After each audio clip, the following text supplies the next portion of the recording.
جو خداوند کا کام بے پرواہی سے کرتا ہے۔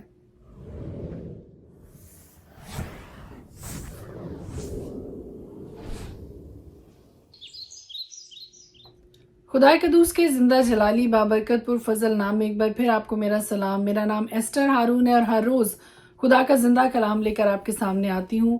آج کا تھاٹ، آج کا خیال جو آپ کے ساتھ شیئر کرنے کو ہوں وہ یرمیہ کی کتاب اس کے 48 باب میں سے ہے اور اس کی 10ویں آیت آپ کے لیے پڑھنے لگی ہوں۔ خدا کے کلام میں لکھا ہے، جو خداوند کا کام بے پرواہی سے کرتا ہے ملعون ہو۔ یہ پوری آیت میں آپ کے لیے نہیں پڑھ رہی ہوں بلکہ اس کا آدھا حصہ آپ کے ساتھ شیئر کرنے لگی ہوں کہ جو خداوند کا کام بے پرواہی سے کرتا ہے ملعون۔ اور یہاں پر یہ کلیئر کرتی جاؤں کہ خدا کے کلام میں ایک اور جگہ یہ آیا ہے کہ جو کچھ بھی کرتے ہو یہ جان کے کرو کہ خداوند کے لیے کرتے ہو۔ اور اس کا مطلب یہ ہے کہ ہم جو کچھ بھی زندگی میں کرتے ہیں، چاہے وہ جاب ہے، چاہے وہ گھر کے کام کاج ہیں، چاہے وہ رشتہ داروں کے ساتھ کوئی معاملہ ہے، چاہے وہ پڑوسیوں کے ساتھ کوئی معاملہ ہے، یا کسی بھی طرح کا کوئی بھی بیوپار کرتے ہیں، کوئی بزنس کرتے ہیں، کوئی بات چیت کرتے ہیں، کوئی ڈیل کرتے ہیں، یا کسی طرح کا بھی کوئی کام کرتے ہیں، خدا کے کلام میں لکھا ہے کہ جو کچھ بھی کرتے ہو یہ جان کے کرو کہ خداوند کے لیے کرتے ہو۔ اور اس آیت میں جو ابھی میں نے آپ کے سامنے پڑھی ہے، اس میں لکھا ہے کہ جو خداوند کا کام بے پرواہی سے کرتا ہے ملعون ہو۔ یہاں پر دو باتیں ہیں۔ پہلی بات کہ جو خدا کی خدمت کرتے ہیں پوری دیانتداری کے ساتھ، پورے جوش کے ساتھ، پورے ہوش کے ساتھ خدا کے کام کو کیجیے، کیونکہ بے پرواہی کے ساتھ کام کرنے والے، لاپرواہی کے ساتھ کام کرنے والے خدا کے کلام کے مطابق ملعون ٹھہرائے گئے۔ ہم اپنی کوشش سے، ہم اپنی قوت سے، ہم اپنی طاقت سے شاید خدا کے کام کو لائق طریقے سے نہ کر سکیں۔ ہمیں ہر روز خدا کی الہی مدد کی ضرورت ہے۔ ہر روز خدا کے سامنے جھکیں، ہر روز خدا سے قوت مانگیں، مسحہ مانگیں، خدا سے وہ ہمت مانگیں جو اس کام کو پوری دیانتداری کے ساتھ، پورے ہوش اور جوش اور ولولے کے ساتھ خدا کے کام کو کرنے کی توفیق عطا فرمائے۔ خدا کا کام کیا ہے؟ ابھی میں نے آپ کے سامنے ایک اور جگہ خدا کے پاک کلام میں آیا ہے کہ جو کچھ بھی کرتے ہو یہ جان کے کرو کہ خداوند کے لیے کرتے ہو۔ جب ہم یہ سوچ کر ہر کام کو کرنے سے پہلے جب ہم یہ ذہن میں رکھیں گے کہ یہ کام خدا کے لیے کر رہے ہیں تو اس کو کیسا ہونا چاہیے، اس کے اندر کتنی سچائی ہونی چاہیے، کتنی صداقت ہونی چاہیے، کتنی ایمانداری ہمیں اس کام میں استعمال کرنی، کتنی انٹیگریٹی، کتنی ایمانداری، کتنی دیانتداری کے ساتھ اس کام کو کرنا ہے۔ جب ہم یہ سوچ کر کریں گے کہ یہ کام ہم خدا کے لیے کرتے ہیں تو خود بخود اس کام میں خدا کی مدد بھی شامل ہوگی اور خدا کے اوصاف ہماری زندگیوں میں ظاہر ہونا شروع ہو جائیں گے، ہماری زندگیوں میں کام کرنا شروع ہو جائیں گے اگر ہم خدا سے مدد مانگیں گے۔ اور خدا نے ایک بڑا خوبصورت ساتھی، ایک بڑا خوبصورت مددگار ہمارے لیے مہیا کر رکھا ہے جس کا نام روح القدس ہے۔ خدا کے روح پاک سے ہر روز آنکھ کھلتے ہی اپنی مدد مانگیے، اس دن کے لیے، اس وقت کے لیے، اس گھڑی کے لیے، اس فیصلے کے لیے۔ may God bless you۔ اور خدا کا کام کبھی بھی لاپرواہی کے ساتھ نہ کریں، کبھی بھی بے پرواہی کے ساتھ نہ کریں۔ جو بادشاہوں کا بادشاہ، رب الافواج قدوس خدا ہے، ہر کام جو کچھ بھی کرتے ہیں اس کے شایان شان کریں۔ آمین۔ خدا کے پاک کلام میں سے آج ہم دیکھیں گے یرمیہ کی کتاب، اس کا 47 باب۔ خداوند کا کلام جو یرمیہ نبی پر فلسطینیوں کی بابت نازل ہوا، اس سے پیشتر کہ فرعون نے غزہ کو فتح کیا۔ خداوند یوں فرماتا ہے کہ دیکھ، شمال سے پانی چڑھیں گے اور سیلاب کی طرح ہوں گے، اور ملک پر اور سب پر جو اس میں ہے، شہر پر اور اس کے باشندوں پر بہہ نکلیں گے۔ اس وقت لوگ چلائیں گے اور ملک کے سب باشندے نالہ کریں گے۔ اس کے طاقتور گھوڑوں کے سموں کی ٹاپ کی آواز سے، اس کے رتھوں کے ریلے اور اس کے پہیوں کی گڑگڑاہٹ سے باپ کمزوری کے باعث اپنے بچوں کی طرف لوٹ کر نہ دیکھیں گے۔ یہ اس دن کے سبب سے ہوگا جو آتا ہے کہ سب فلسطینیوں کو غارت کرے اور سور اور صیدا سے ہر مددگار کو جو باقی رہ گیا ہے نیست کرے، کیونکہ خداوند فلسطینیوں کو یعنی کفتور کے جزیرہ کے باقی لوگوں کو غارت کرے گا۔ غزہ پر چند لاپن آیا ہے، اسکلون اپنی وادی کے بقیہ سمیت نیست کیا گیا۔ تو کب تک اپنے آپ کو کاٹتا ہے؟ خداوند کی تلوار تو کب تک نہ ٹھہرے گی؟ تو چل اپنے غلاف میں آرام لے اور ساکن ہو۔ وہ کیسے ٹھہر سکتی ہے جبکہ خداوند نے اسکلون اور سمندر کے ساحل کے خلاف اسے حکم دیا ہے، اس نے اسے وہاں مقرر کیا ہے۔ یرمیہ کی کتاب 48 باب۔ مواب کی بابت رب الافواج اسرائیل کا خدا یوں فرماتا ہے کہ نبو پر افسوس کہ وہ ویران ہو گیا، کریتائم رسوا ہوا اور لے لیا گیا، مسجاب خجل اور پست ہو گیا، اب مواب کی تعریف نہ ہوگی۔ حسبون میں انہوں نے یہ کہہ کر اس کے خلاف منصوبے باندھے ہیں کہ آؤ ہم اسے نیست کریں کہ وہ قوم نہ کہلائے۔ اے مدمین تو بھی کاٹ ڈالا جائے گا، تلوار تیرا پیچھا کرے گی، حور و نائم میں چیخ پکار، ویرانی اور بڑی تباہی ہوگی۔ مواب برباد ہوا، اس کے بچوں کے نوحہ کی آواز سنائی دیتی ہے، کیونکہ لوہید کی چڑھائی پر آہو نالا کرتے ہوئے چڑھیں گے۔ یقیناً حور و نائم کی اترائی پر مخالف ہلاکت کی سی آواز سنتے ہیں۔ بھاگو اپنی جان بچاؤ اور بیابان میں رتما کے درخت کی مانند ہو جاؤ، اور چونکہ تو نے اپنے کاموں اور خزانوں پر تکیہ کیا اس لیے تو بھی گرفتار ہوگا، اور کموس اپنے کاہنوں اور عمرہ سمیت اسیر ہو کر جائے گا، اور غارت گر ہر ایک شہر پر آئے گا اور کوئی شہر نہ بچے گا۔ وادی بھی ویران ہوگی اور میدان اجاڑ ہو جائے گا، جیسا خداوند نے فرمایا ہے۔ مواب کو پر لگا دو تاکہ اڑ جائے، کیونکہ اس کے شہر اجاڑ ہوں گے اور ان میں کوئی بسنے والا نہ ہوگا۔ جو خداوند کا کام بے پرواہی سے کرتا ہے اور جو اپنی تلوار کو خون ریزی سے باز رکھتا ہے، ملامت۔ مواب بچپن ہی سے آرام سے رہا ہے اور اس کی تلچھٹ طے نشیں رہی، نہ وہ ایک برتن سے دوسرے میں انڈیلا گیا اور نہ اسیری میں گیا، اس لیے اس کا مزہ اس میں قائم ہے اور اس کی بو نہیں بدلی۔ سو دیکھ وہ دن آتے ہیں، خداوند فرماتا ہے کہ میں انڈیلنے والوں کو اس کے پاس بھیجوں گا کہ وہ اسے الٹائیں اور اس کے برتنوں کو خالی اور مٹکوں کو چکنا چور کریں۔ تب مواب کموس سے شرمندہ ہوگا، جس طرح اسرائیل کا گھرانہ بیتیل سے جو اس کا بھروسہ تھا خجل ہوا۔ تم کیوں کر کہتے ہو کہ ہم پہلوان ہیں اور جنگ کے لیے زبردست سورما ہیں؟ مواب غارت ہوا، اس کے شہروں کا دھواں اٹھ رہا ہے اور اس کے چیدہ جوان قتل ہونے کو اتر گئے۔ وہ بادشاہ فرماتا ہے جس کا نام رب الافواج ہے، نزدیک ہے کہ مواب پر آفت آئے اور ان کا وبال دوڑا آتا ہے۔ اے اس کے ارد گرد والو، سب اس پر افسوس کرو، اور تم سب جو اس کے نام سے واقف ہو کہو کہ یہ موٹا عصا اور خوبصورت ڈنڈا کیوں کر ٹوٹ گیا۔ اے بیٹی جو دیبون میں بستی ہے، شوکت سے نیچے اتر اور پیاسی بیٹھ، کیونکہ مواب کا غارت گر تجھ پر چڑھ آیا ہے۔ اس نے تیرے کلوں کو توڑ ڈالا۔ اے اروئیر کی رہنے والی، تو راہ پر کھڑی ہو اور نگاہ کر، بھاگنے والے سے اور اس سے جو بچ نکلی ہو پوچھ کہ کیا ماجرا ہے۔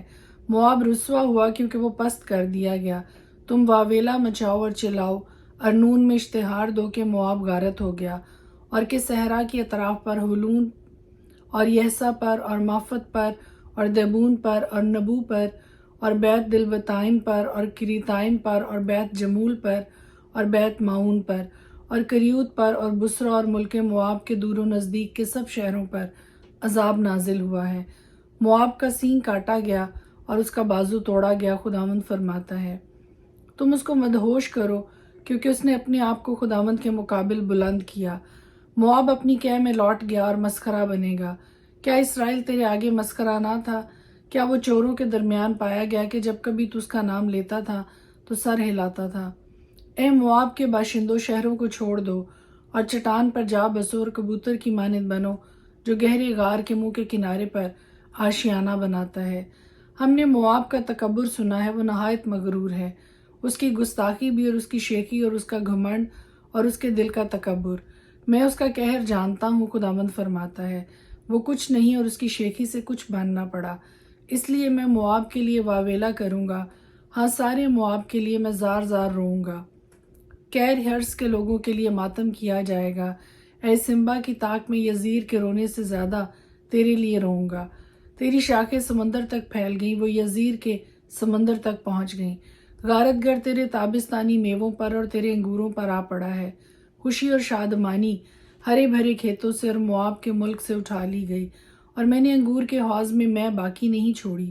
اب کوئی للکار کر نہ لتاڑے گا، ان کا للکارنا نہ ہوگا۔ حسبون کے رونے سے وہ اپنی آواز کو ایلایا اور یحس تک اور زگر سے ہورونائم تک، اجلت شلیشا تک بلند کرتے ہیں، کیونکہ نمریم کے چشمے بھی خراب ہو گئے ہیں۔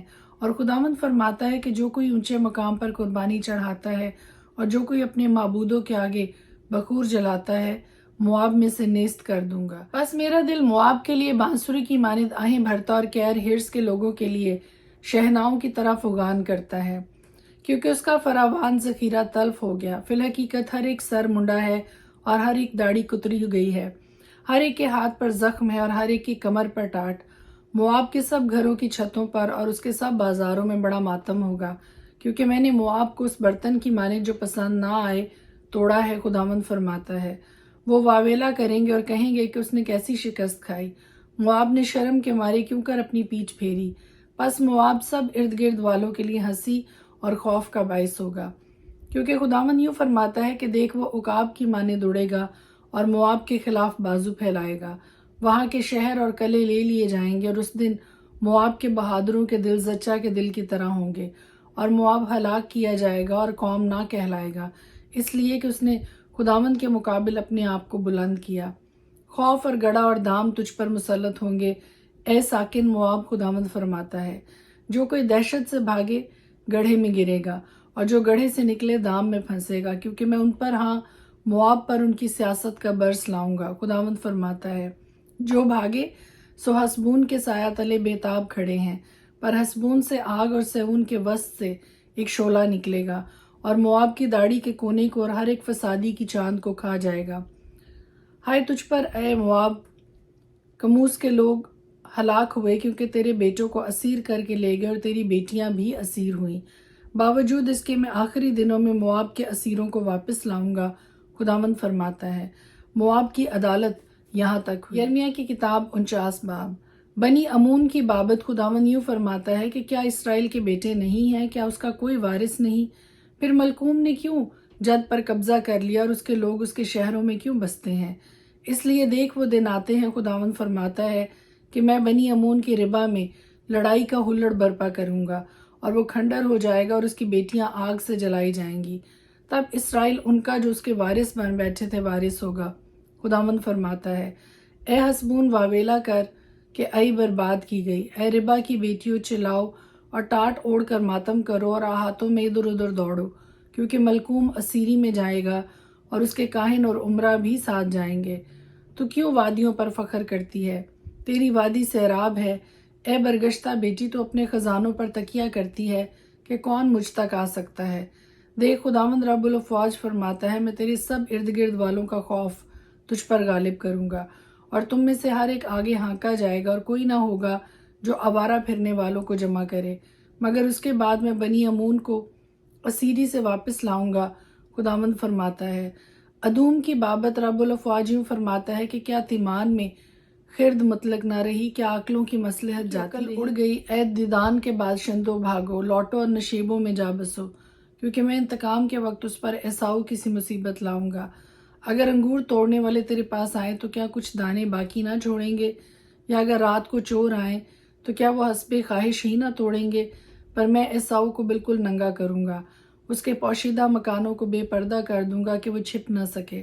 اس کی نسل اور اس کے بھائی اور اس کے پڑوسی سب نیست کیے جائیں گے، اور وہ نہ رہے گا۔ یتیم فرزندوں کو چھوڑ، میں ان کو زندہ رکھوں گا، اور تیری بیوائیں مجھ پر توکل کریں، کیونکہ خداوند یوں فرماتا ہے کہ دیکھ جو سزاوار نہ تھے کہ پیالہ پئیں، انہوں نے خوب پیا۔ کیا تو بے سزا چھوٹ جائے گا؟ تو بے سزا نہ چھوٹے گا، بلکہ یقیناً اس میں سے پیے گا، کیونکہ میں نے اپنی ذات کی قسم کھائی ہے۔ خداوند فرماتا ہے کہ بسرا جائے حیرت اور ملامت اور ویرانی اور لعنت ہوگا، اور اس کے سب شہر عبدالآباد ویران رہیں گے۔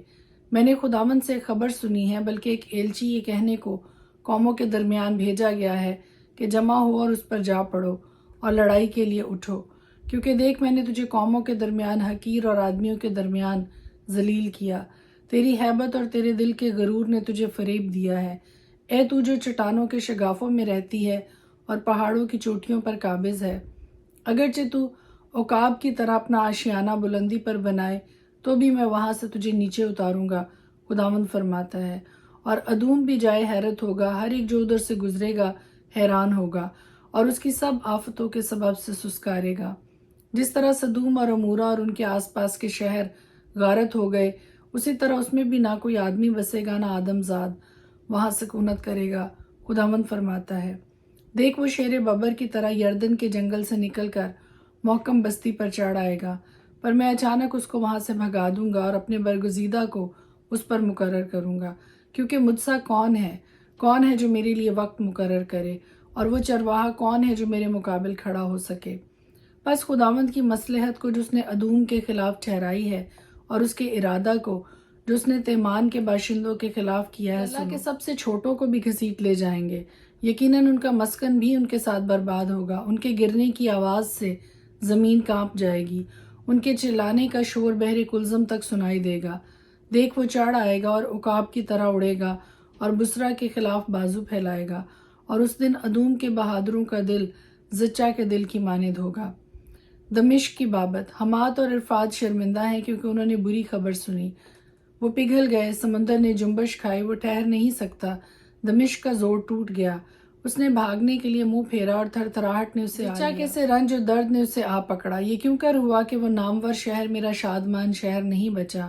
سو اس کے جوان اس کے بازاروں میں گر جائیں گے اور سب جنگی مرد اس دن کاٹ ڈالے جائیں گے۔ رب الافواج فرماتا ہے، اور میں دمشق کی شہر پناہ میں آگ بھڑکاؤں گا جو بن حدد کے محلوں کو بھسم کر دے گی۔ کیدار کی بابت اور حصور کی سلطنتوں کی بابت جن کو شاہ بابل نبوکت رزر نے شکست دی۔ یوں فرماتا ہے کہ اٹھو کیدار پر چڑھائی کرو اور اہل مشرق کو ہلاک کرو۔ وہ ان کے خیموں اور گلوں کو لے لیں گے، ان کے پردوں اور برتنوں اور اونٹوں کو چھین لے جائیں گے، اور وہ چلا کر ان سے کہیں گے کہ چاروں طرف خوف ہے، بھاگو دور نکل جاؤ، نشیب میں بسو اے حصور کے باشندوں۔ خداوند فرماتا ہے کیونکہ شاہ بابل نبوکت رزر نے تمہاری مخالفت میں مشورت کی اور تمہارے خلاف ارادہ کیا ہے۔ خداوند فرماتا ہے اٹھو اس آسودہ قوم پر جو بے فکر رہتی ہے، جس کے نہ کیواڑے ہیں نہ اکیلی ہے، چڑھائی کرو، اور ان کے اونٹ غنیمت کے لیے ہوں گے اور ان کے چوپایوں کی کثرت لوٹ کے لیے، اور میں ان لوگوں کو جو گاؤدم داڑھی رکھتے ہیں ہر طرف ہوا میں پراگندہ کروں گا، اور میں ان پر ہر طرف سے آفت لاؤں گا، خداوند فرماتا ہے۔ اور حصور گیدڑوں کا مقام ہمیشہ کا ویرانہ ہوگا، نہ کوئی آدمی وہاں بسے گا اور نہ کوئی آدم زاد اس میں سکونت کرے گا۔ کلام جو شاہ یہودہ صدقیہ کی سلطنت کے شروع میں اعلام کی بابت یرمیہ نبی پر نازل ہوا کہ رب الافواج یوں فرماتا ہے کہ دیکھ، میں اعلام کی کمان ان کی بڑی توانائی کو توڑ ڈالوں گا، اور چاروں ہواؤں کو آسمان کے چاروں کونوں میں اعلام پر لاؤں گا، اور ان چاروں ہواؤں کی طرف ان کو پراگندہ کروں گا، اور کوئی ایسی قوم نہ ہوگی جس تک اعلام کے جلا وطن نہ پہنچیں گے، کیونکہ میں اعلام کو ان کے مخالفوں اور جانی دشمنوں کے آگے ہراساں کروں گا، اور ان پر ایک بلا یعنی قہر شدید کو نازل کروں گا۔ خداوند فرماتا ہے، اور تلوار کو ان کے پیچھے لگا دوں گا یہاں تک کہ ان کو نابود کر ڈالوں گا، اور میں اپنا تخت اعلام میں رکھوں گا اور وہاں سے بادشاہ اور عمرہ کو نابود کروں گا، خداوند فرماتا ہے۔ پر آخری دنوں میں یوں ہوگا کہ میں اعلام کو اسیری سے واپس لاؤں گا، خداوند فرماتا ہے۔ خدا کے پاک کلام کے پڑھے اور سنے جانے پر اس کی خاص برکت ہو، آمین۔